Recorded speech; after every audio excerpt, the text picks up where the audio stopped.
Hey guys, today I'm going to be reviewing Detroit rapper Big Sean's third debut album, Dark Sky Paradise.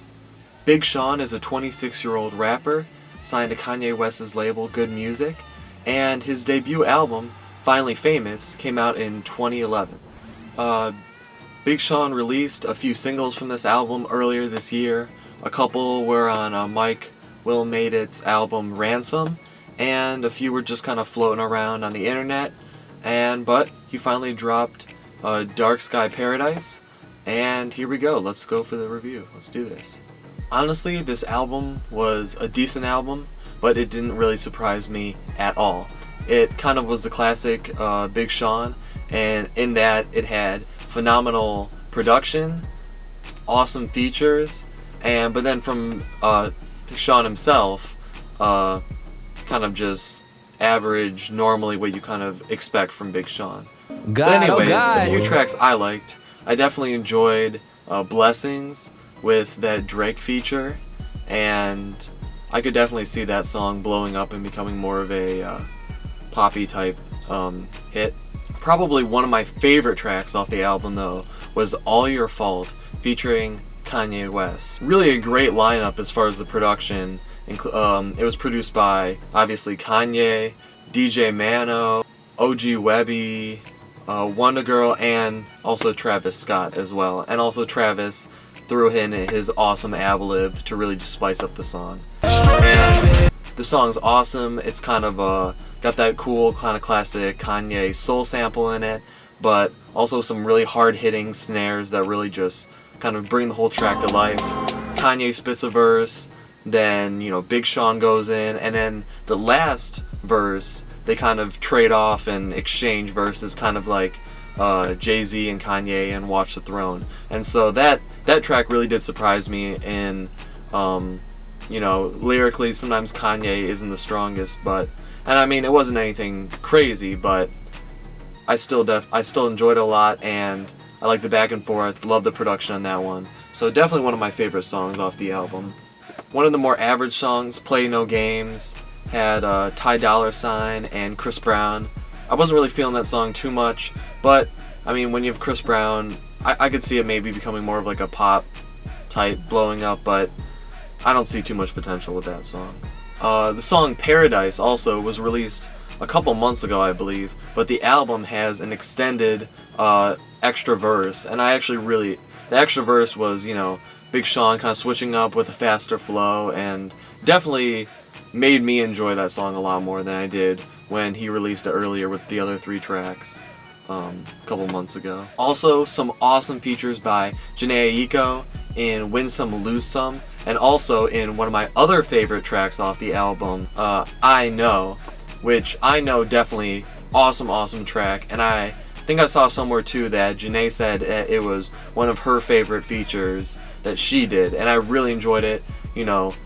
Sean kind of coming in, and it was kind of smoother, and then Jhené comes in and she kind of rap sings, and I love Jhené Aiko, so that song definitely was one of my other top songs and one of the more chill songs on the album. Another great feature was Deep, that featured Lil Wayne, and Sean's verse again was kind of just average, but Lil Wayne really went in on this one, and it also makes me excited for his stuff, Lil Wayne stuff, that's going to be coming up later this year. I know it's been delayed for a couple months now, and there's a lot of controversy over that, but again, I thought Deep was a pretty decent song, at least on Lil Wayne's part, but again, Big Sean, yeah.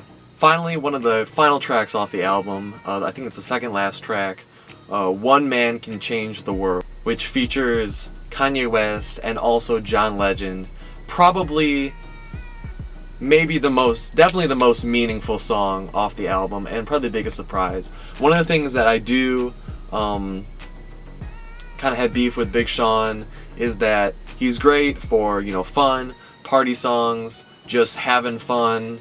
Usually there's going to be some funny jokes, some funny punchlines, but there are very few songs where Big Sean really dives deeper as far concept-wise, into himself and sharing what he's about and really just going deeper. But this song was awesome. I mean, Kanye and John Legend definitely helped to make it, especially John Legend, to make the song a lot softer, a lot more personal. And then at the end of the song, Big Sean talks about his grandmother who passed away recently and her conditions growing up and the obstacles that she overcame, and how she's been an inspiration to him and how she's inspired him to go out and achieve what he's achieved today. So definitely that song was, if Big Sean releases more albums that really are this personal as this song, I could definitely see him getting even bigger than he already is today, because that song really was a decently touching song. It was a really, like I said, definitely the biggest surprise off the album, because I did not expect anything like that, and a majority of the album isn't like that, but I thought it was just a good note to end kind of the album on. And like I said, that John Legend and Kanye West really helped to just wrap it all together and really bring it home. When it comes down to it, Dark Sky Paradise, I probably am going to have to give this one a 7.4 out of 10. For anyone that thinks that's too low or too high, hear me out. Definitely a lot of that score I would have to give to all the great features, lyrically wise and vocally wise, but also production wise. I mean, this album really brings in a lot of great features, a lot of great producers. I really respect that in an album. And so, I mean, which, again, when you look at a lot of Big Sean albums and mixtapes and songs, is that he really is good at bringing in talented people around him into his album. But as far as Big Sean himself, lyrically, you know, he had his flow where he kind of goes off beat a little bit and then kind of jumps back on it, and it's enjoyable, and there's a couple clever punchlines, and there were some good lines, some good verses. But other than, like I said, other than One Man Can Change the World, really didn't dive too deep, you know, conceptually wise, and really was lacking kind of the depth that really could make it a better album. So, you know, decent score because of the features, but as far as Big Sean himself, rapping wise, you know, if I had to give him a separate score than the album, probably more of a 5 or a 5.5, because Big Sean is, you know, he's great, but album overall, good album. If you're looking for something just to chill to, or if you're looking for some good kind of trappy type kind of beats, if you're looking for some good, especially if you're a Kanye fan or just a fan of better production, definitely something you should check out. So that's it. Dark Sky Paradise. Savor favor, savor flavor. See you guys next time.